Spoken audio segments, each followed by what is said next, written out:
Getúlio Vargas, sem dúvida nenhuma, é um nome que marcou profundamente não somente essa faculdade, mas marcou a vida do país.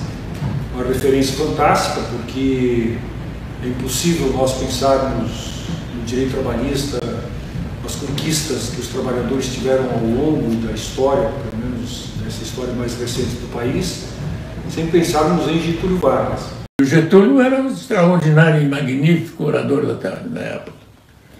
Pegava um microfone e aquilo vinha naturalmente caindo o pensamento que ele formava. Getúlio Vargas, quem teve a oportunidade de frequentar, de conviver, de colher o saber dessas criaturas, foi sempre um abençoado, e eu me considero. Porque Janga era um orador.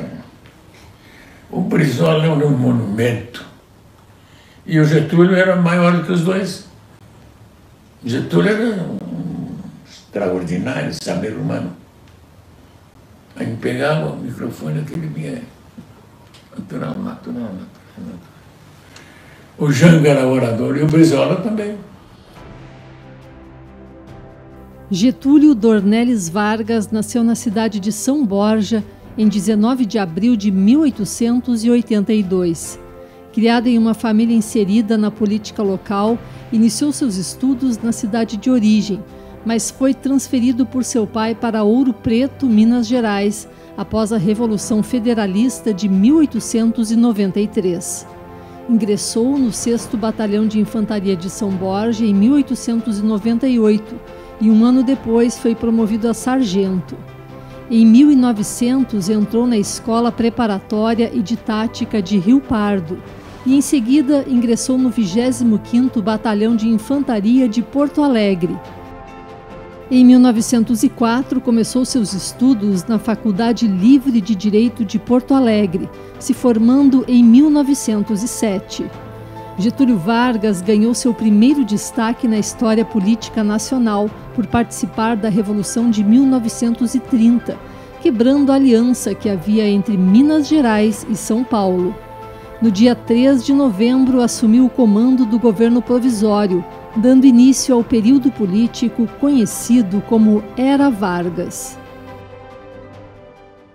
A Era Vargas, ela é triunfante do ponto de vista político em algumas etapas da sociedade, da história brasileiras, mas ela está longe de ser hegemônica. Também isso há de ser dito. As atuais propostas de extinção da Justiça do Trabalho são uma comprovação disso. Seria isto um regresso ao paradigma antigo do liberal clássico? Essa é uma boa pergunta, ainda sem resposta completa. Há, inegavelmente, na Era Vargas, então, a incorporação da classe operária e a incorporação das classes médias à política. Mas há a construção institucional importante aqui.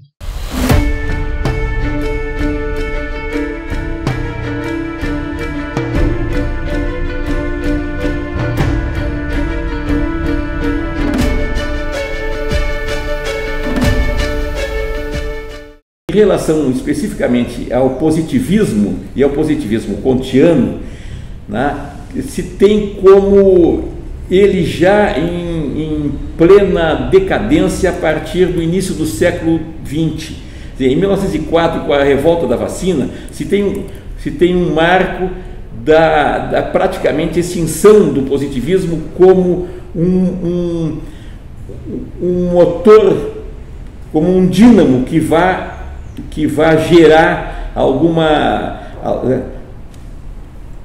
gerar ideias ou ações mais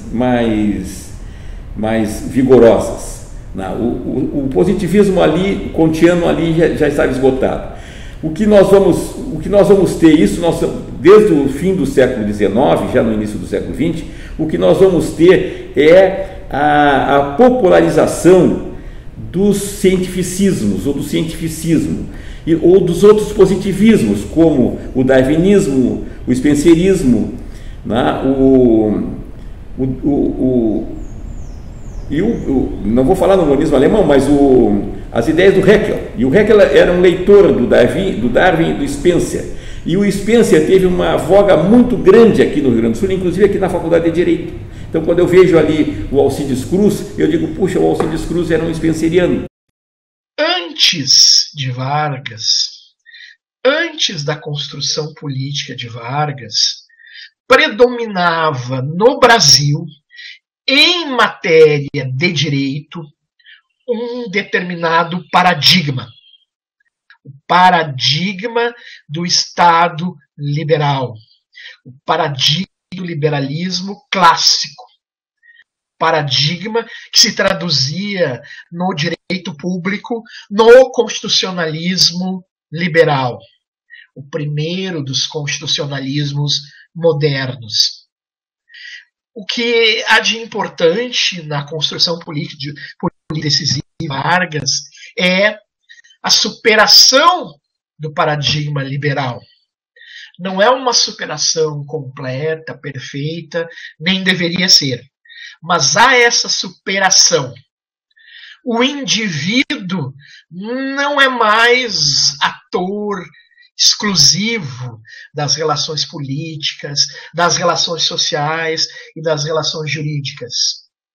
Além do indivíduo, grupos sociais, se poderia dizer até corporações, mas grupos sociais, classes sociais menos favorecidas, passam a integrar o pensamento jurídico e mais as instituições que concretizam tal pensamento jurídico. Eu não acho que o positivismo ele está, vamos dizer assim, nessa figura de proa que geralmente se atribui porque o Vargas leu Saint-Simon, leu Spencer, leu Comte, veio daqui, então fez a Revolução de 30 com bases positivistas.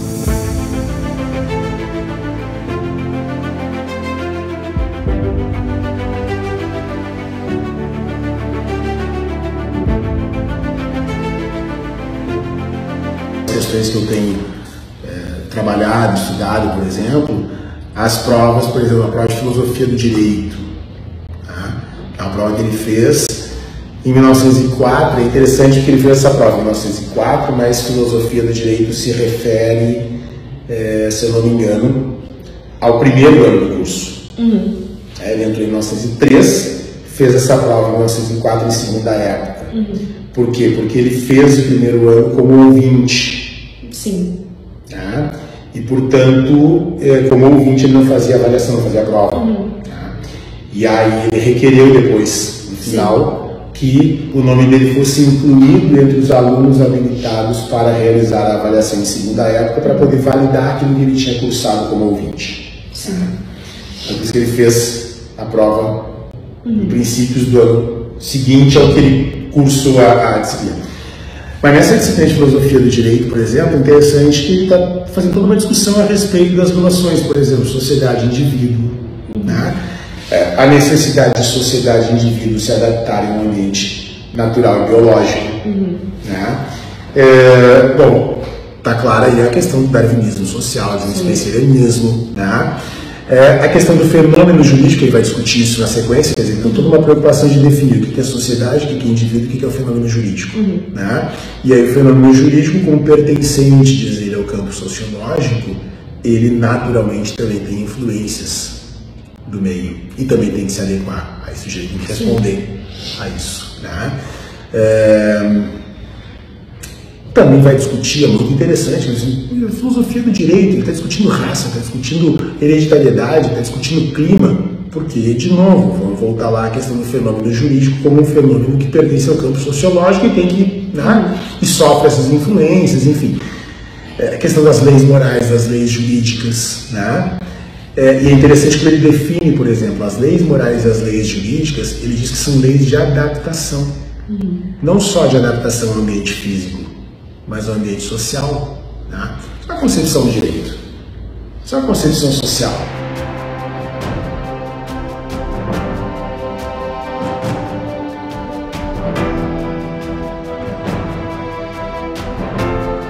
O Getúlio Vargas era um leitor voraz, um leitor inveterado. O Getúlio Vargas era um leitor de Zola. Tem um artigo dele muito célebre sobre Zola. O Zola, ele descrevia a tragédia dos operários nos seus romances. Pega a Germinal, vai ver ali a densidade dramática que ele imprime naquela situação de exploração e de quase, enfim, esfacelamento do operário. O Getúlio Vargas leu Saint-Simon.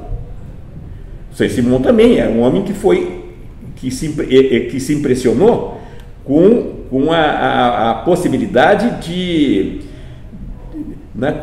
com o conflito que viria entre os industriais e os industriários, com a possibilidade de acontecer isso. E isso era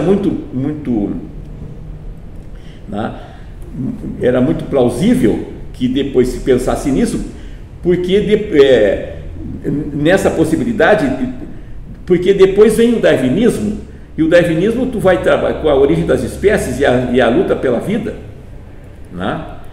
Então,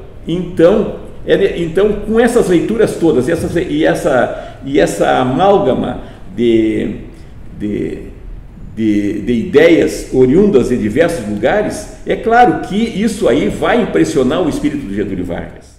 Getúlio, de alguma forma, transporta para a política nacional, adapta a política nacional, torna esse modelo mais profundo, mais inteligente e mais coerente também.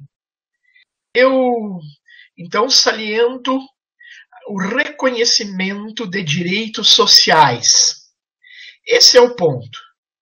A primeira das constituições da era Vargas, a Constituição Brasileira de 1934, é a nossa primeira carta que expressa clara e sistematicamente um constitucionalismo social. Getúlio governou como presidente da República nos períodos de 1934 a 1945 e 1951 a 1954. Por meio da Carta Testamento, deixou seu último registro. Deixo a sanha dos meus inimigos, o legado da minha morte. Levo o pesar de não haver podido fazer por este bom e generoso povo brasileiro e principalmente pelos mais necessitados todo o bem que pretendia. Se a simples renúncia ao posto a que fui elevado pelo sufrágio do povo me permitisse viver esquecido e tranquilo no chão da pátria, de bom grado renunciaria. Mas tal renúncia daria apenas ensejo para com mais fúria perseguirem-me e humilharem. Querem destruir-me a qualquer preço. Tornei-me perigoso aos poderosos do dia e às castas privilegiadas. Velho e cansado, preferi ir prestar contas ao Senhor, não de crimes que não cometi, mas de poderosos interesses que contrariei, ora porque se opunham aos próprios interesses nacionais, ora porque exploravam impiedosamente aos pobres e aos humildes. Só Deus sabe das minhas amarguras e sofrimentos. Que o sangue de um inocente sirva para aplacar a ira dos fariseus. Agradeço aos que de perto ou de longe trouxeram-me o conforto de sua amizade. A resposta do povo virá mais tarde. Getúlio Vargas.